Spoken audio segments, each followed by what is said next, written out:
Estas cuatro virtudes, discriminación, desapasionamiento, disciplina y descentralización, principales características de un discípulo, es decir, un discípulo debe desarrollar esto, ponen automáticamente en acción la ley de repulsión, que en el sendero de iniciación más avanzado proporciona revelación y comprensión, es decir, tenemos revelación en la discriminación.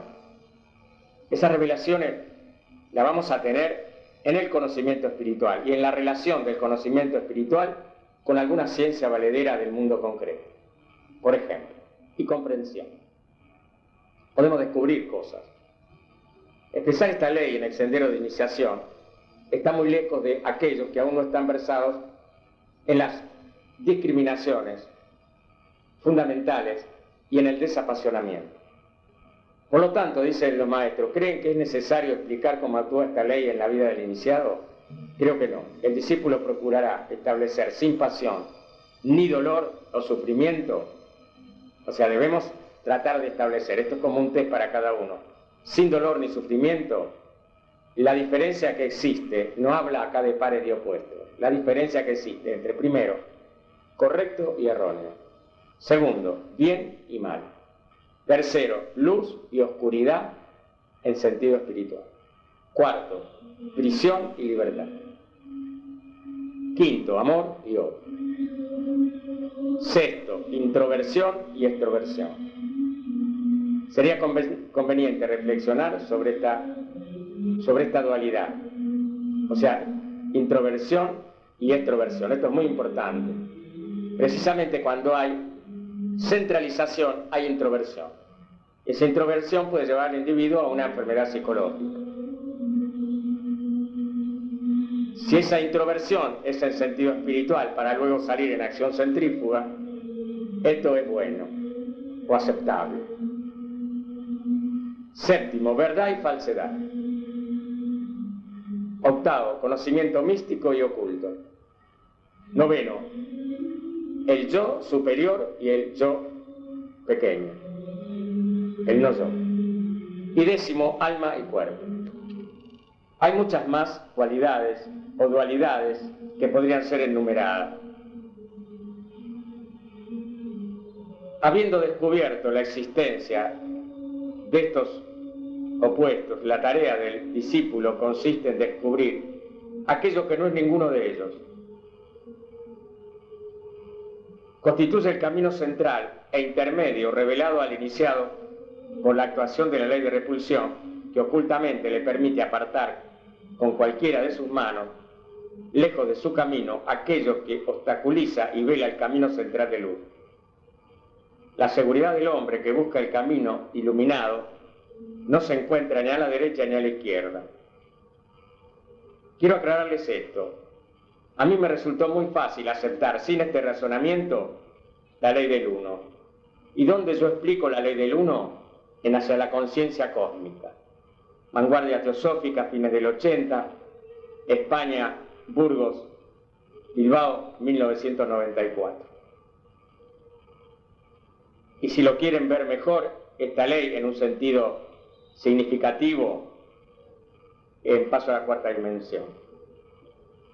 Ahí tenemos pequeños esbozos, no en el lenguaje teosófico ni en el lenguaje ocultista, muy claramente, que hacia la conciencia cósmica es llegar a eliminar y estar en este camino que expresan los maestros aquí, ni en un lado ni en el otro. Pero esto le hace falta a aquel que todavía no ha discriminado. Si el iniciado entra en encarnación, no le va a hacer falta pasar por este tamiz. Pero si el discípulo entra en encarnación, le va a hacer falta pasar por este tamiz. Porque hay una diferencia entre discípulo e iniciado. El discípulo, aunque pueda servir, no es iniciado. Cuando se llega a iniciado, se llega a la calificación de misionero. Este es el concepto espiritual verdadero de lo que es un misionero cósmico, un misionero de la jerarquía. Esto es lo que yo quiero aclararlo.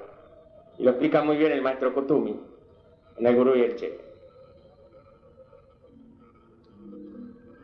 tratamos de expresar en palabras las cualificaciones y el nombre de este tercer camino central, que no es, por ejemplo, ni luz, ni oscuridad, ni amor, ni odio.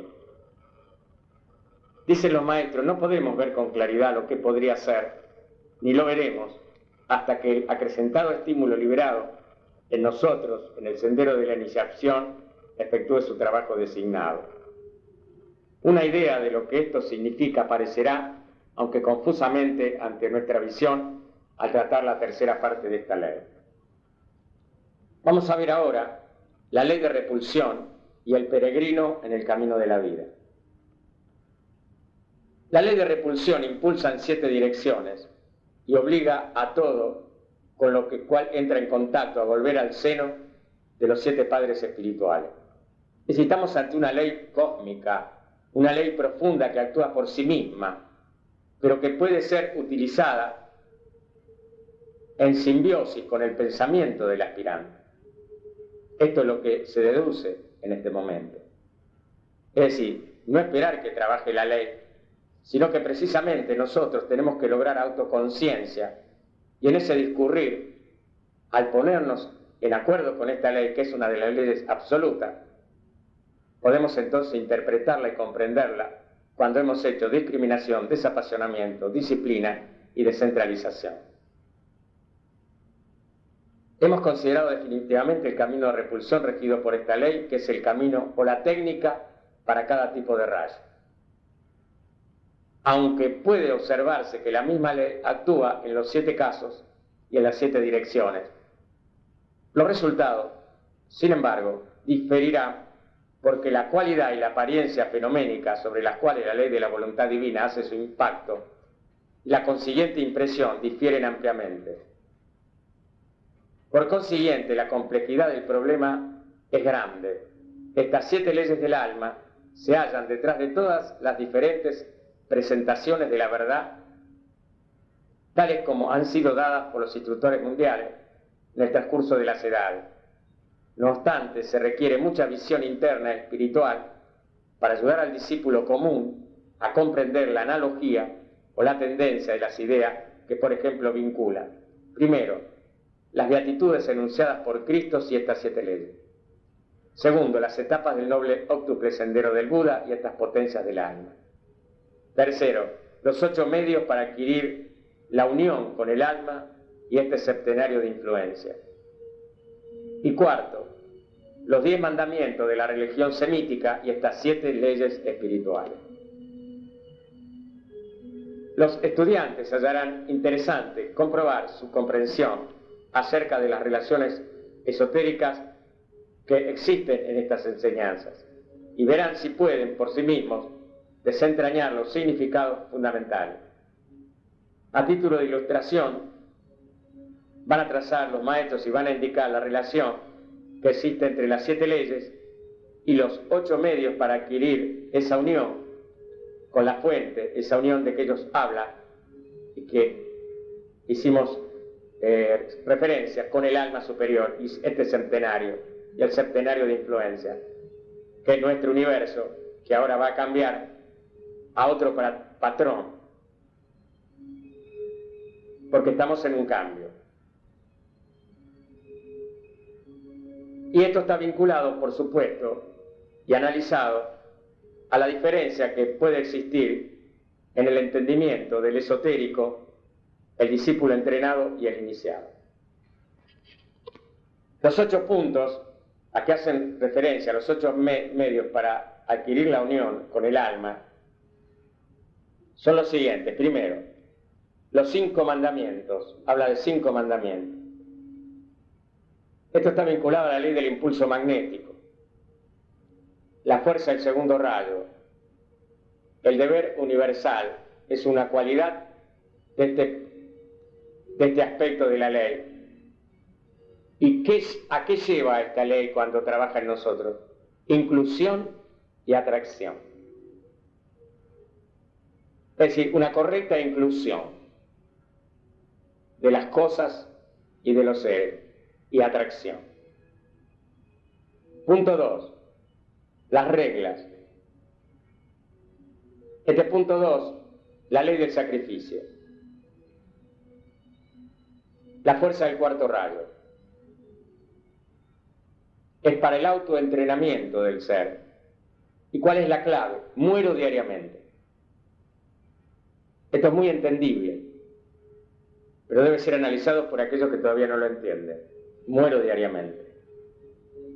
Tercero, posición. La ley del servicio. Correctas relaciones y correctos ideales. La fuerza del sexto rayo. Actitud equilibrada hacia el mundo. Esto es fundamental. Nosotros a veces que queremos abrazar al mundo y nos ponen la mano en el bolsillo.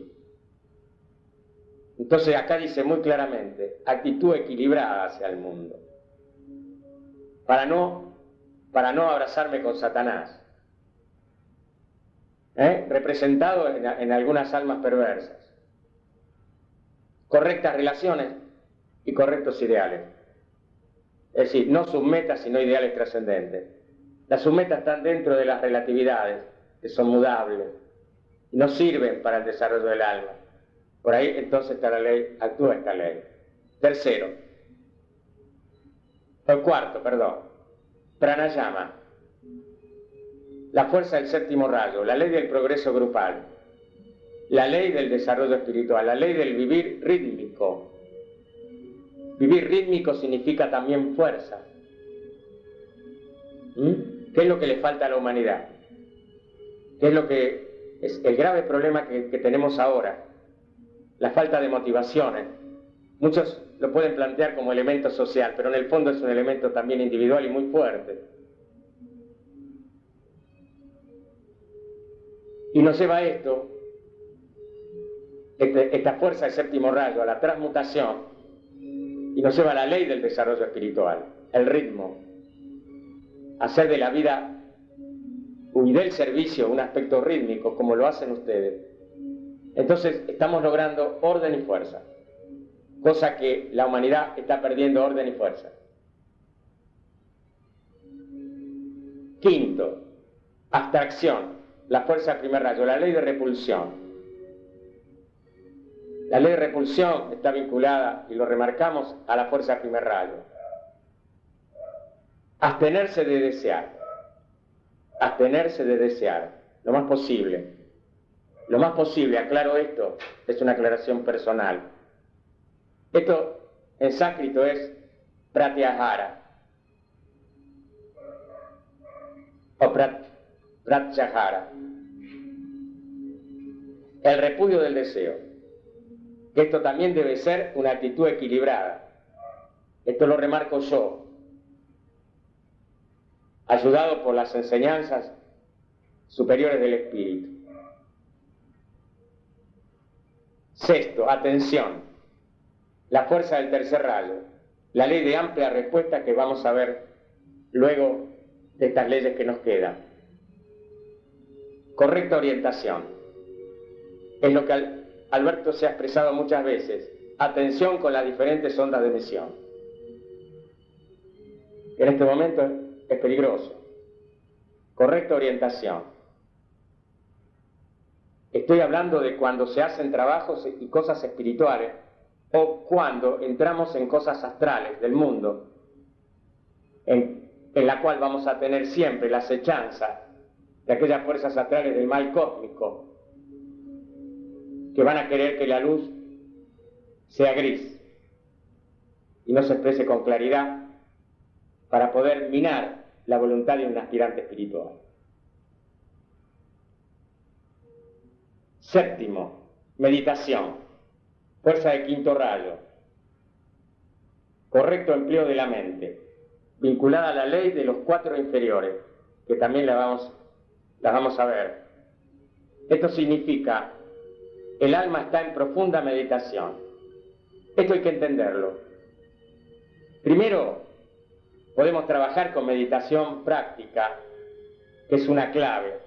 Pero cuando llegamos a una fortaleza donde se han avanzado en la voluntad, en el orden, en la sabiduría, vamos a estar en estado meditativo permanente. Con pocos momentos de ese tipo de dharana o manejo espiritual. Esto está vinculado, repito, a la ley de los 4 inferiores. Meditación. Vamos después a repasar los puntos fundamentales. Y octavo resultado, contemplación. Completo desapego espiritual. Repetimos entonces los 8 puntos. Primero, los 5 mandamientos, la fuerza del segundo rayo, la ley del impulso magnético. Segundo, las reglas para el autoentrenamiento, la fuerza del cuarto rayo, la ley de sacrificio. Tercero, posición, la fuerza del sexto rayo, la ley del servicio. Cuarto, pranayama, la fuerza del séptimo rayo, la ley del progreso grupal. Quinto, abstracción, la fuerza del primer rayo, la ley de repulsión. Sexto, atención, la fuerza del tercer rayo, es decir, estar atento, no preocupado. Atención, que esto es muy importante. A veces confundimos la preocupación con la atención. La ley de amplia respuesta. Séptimo, meditación, la ley de los 4 inferiores. Y octavo, tenemos aquello como resultado que es la contemplación, que es una parte del aspecto de la amplitud de la ley de la vida para el caminante. Un estudio minucioso de estas relaciones será sugestivo para el discípulo e iluminador para el iniciado. Sin embargo, no se debe confundir iluminación con una idea nueva o brillante. Es algo muy diferente.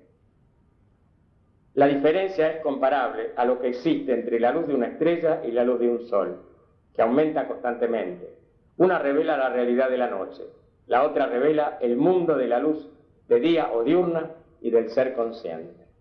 Esto es lo que estamos en este momento nosotros tratando. Las 7 direcciones, ahora vamos a ver, de la ley de repulsión.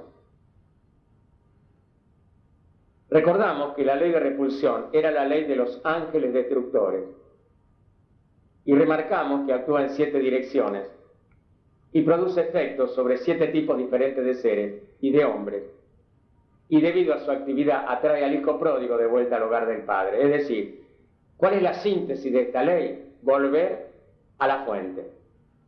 Si queremos entrar en el universo divino, vamos a estar sometidos a los dictados de esta ley.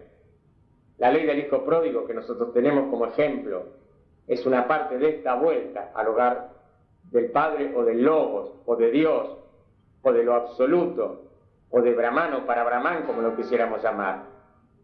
Es la razón por la cual se levanta y anda.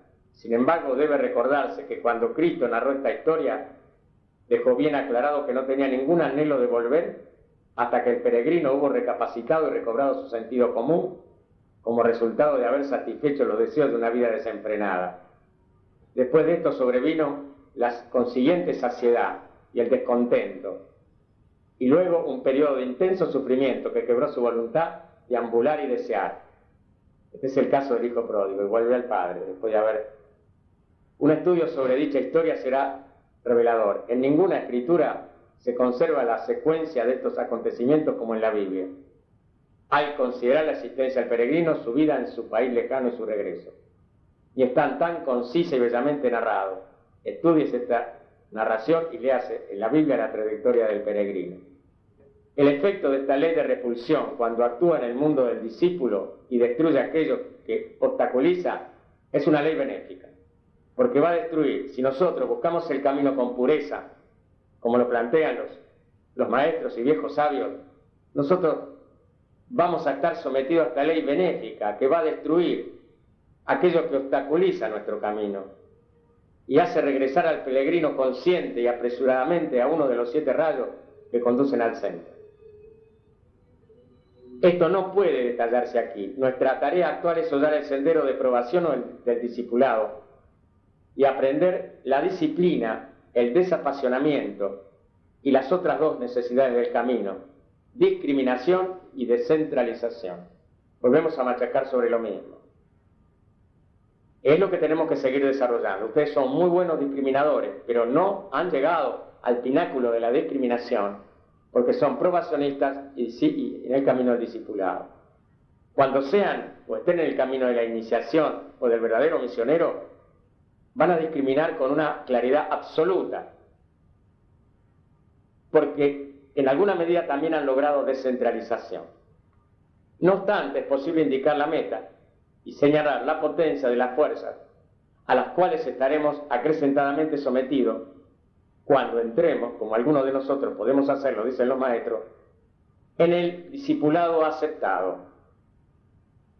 Si cuando somos discípulos aceptados, se hará según lo explican las 7 estanzas que darán al aspirante una idea de la técnica a la cual está expuesto si ha recorrido en parte el camino. Le impartirán una orden que como discípulo, con visión espiritual interna, obedecerá porque ha despertado, y si es un iniciado, le harán exclamar: esto lo sé, porque lo ha vivido y lo ha practicado, ha pasado ya por la primera etapa para entrar en el sendero de la iniciación. Entonces, lo ha hecho vida, porque muchas veces sí lo entendemos, pero no lo hacemos vida, que es lo más común en el camino espiritual. Ya lo entendí, ya lo entiendo, yo no lo necesito. Esa persona está sujeta a vaivenes de conciencia y a problemas. Aunque todos tengamos crisis, una cosa es una crisis con orientación, y la otra cosa es una crisis sin orientación. Por eso ahora vamos a hablar de las orientaciones vinculadas a los rasgos.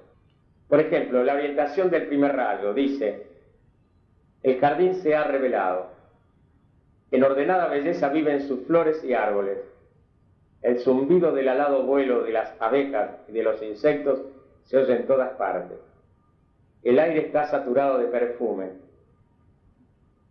los colores se revelan al azul del cielo, el viento de Dios, su divino aliento, sopla a través del jardín, inclina a las flores, doblegados los árboles son devastados por el viento, a la destrucción de la belleza le sigue la lluvia, negro es el cielo, todo es ruina, luego la muerte.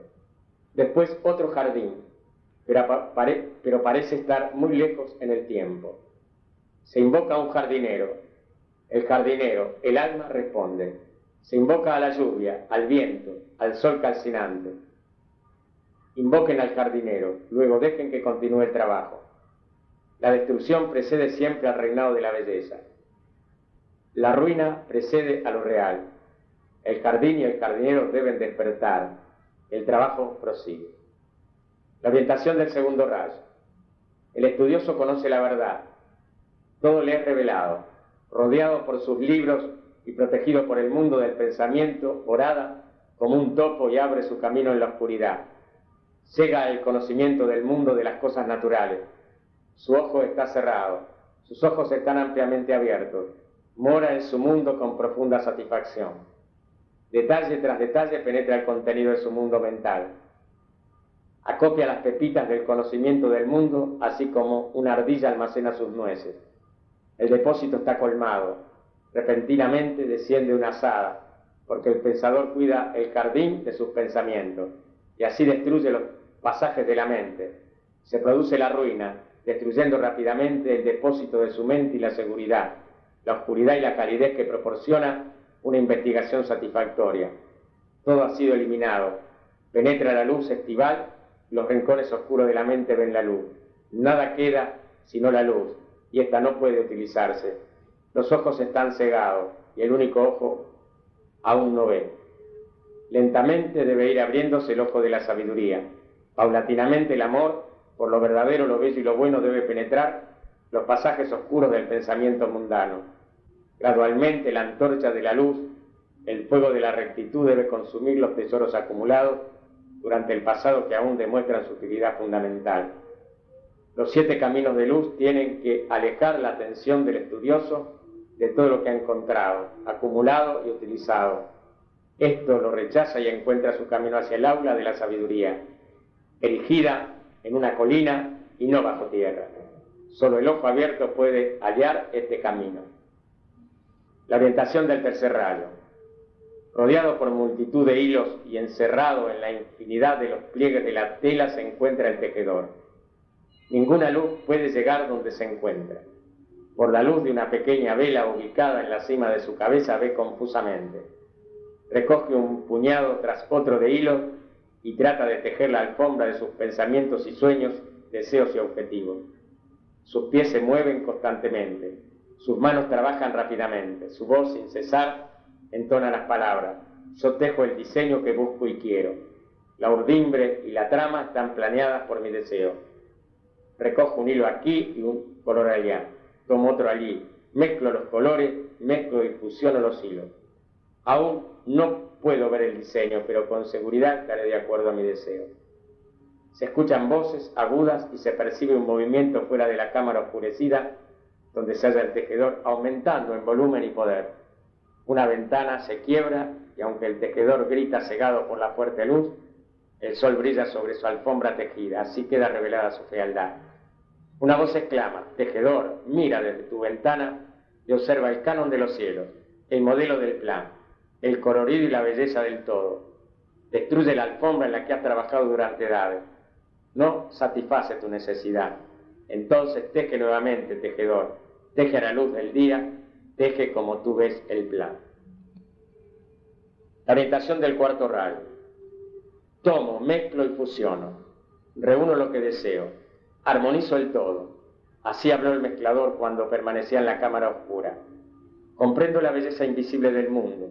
Conozco el color y el sonido. Oigo la música de las esferas. Y nota sobre nota, acorde sobre acorde. Me comunican su pensamiento.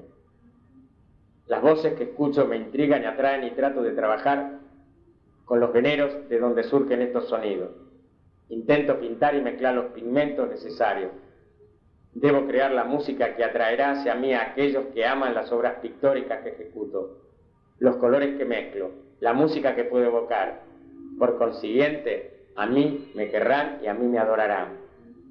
Pero una nota musical estridente sobrevino, acorde que silenció al mezclador de dulces sonidos. Sus notas perecieron dentro del sonido y solo se escuchó el gran acorde de Dios. Afluyó un haz de luz. Sus colores se desvanecieron. A su alrededor solo existía la oscuridad, pero a la distancia brillaba la luz de Dios. Permaneció entre la densa oscuridad y la luz cegadora. Su mundo en ruinas yacía a su alrededor. Sus amigos habían desaparecido. En vez de armonía había disonancia. En vez de belleza encontró la oscuridad de la tumba. Entonces la voz entonó estas palabras: crea nuevamente, hijo mío, construye, pinta y mezcla los tonos de la belleza, pero esta vez para el mundo y no para ti. Entonces el mezclador volvió a comenzar su trabajo y trabajó nuevamente. Y así concluimos este segundo cassette de la ley de repulsión y vamos a seguir con las enseñanzas y la síntesis, donde al final habla esa voz. Esto es muy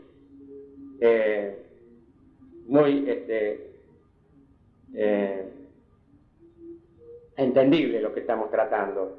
En este último caso, él pintaba cosas para que el mundo lo adore. El mundo, cuando uno pinta el mundo tal cual como es, está pintando zonas de conciencia de error.